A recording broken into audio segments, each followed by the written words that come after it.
intelligentes demoiselles et braves damoiseaux, nous allons vous conter la tumultueuse histoire de Diane de Montrottier.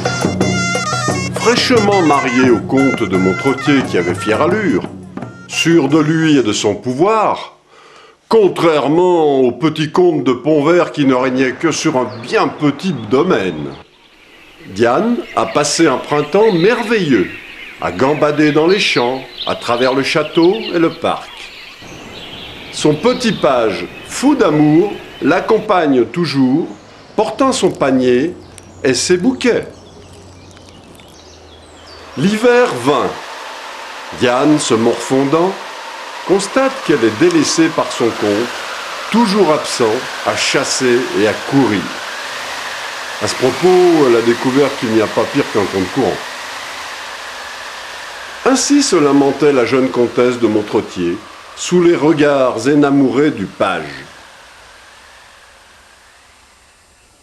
Au printemps suivant, reprenant le goût de vivre, elle reprit également ses folles escapades avec son jeune compagnon, le page. Entre nous, sachez, braves gens, que devant Diane, ou plutôt derrière Diane, le susdit page se tournait discrètement pour... Mais un jour, elle laissa le page définitivement au château. Elle partit par la petite porte, sous prétexte de déposer des offrandes à la maladière du hameau de Pontvert. Mais le petit page ne mit pas longtemps à découvrir la supercherie et les rencontres de Diane avec le comte de Pontvert. Fort beau, fort jeune et fort dressé. Vous noterez, braves gens, que Diane, déjà maîtresse du page, devint celle du comte Pontvert. Le petit page, coulant de haine, s'empressa de prévenir le comte de Montrottier.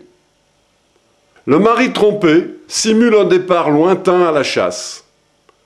Aussitôt, la bougresse s'empresse d'avertir son comte, prépare ses provisions et le rejoint dans le bois du poète.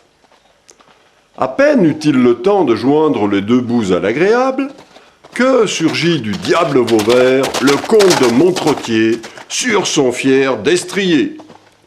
Le comte de Pontvert s'interrompt et bondit sur son cheval qui lance au galop pour sauter le fier au-dessus des gorges. S'élançant de derrière un fourré, le page agrippe la queue du cheval pour freiner son élan. D'un coup d'épée, le comte de Pontvert, se retournant, tranche la queue du cheval. Le page tombe dans un grand cri au fond des gorges profondes.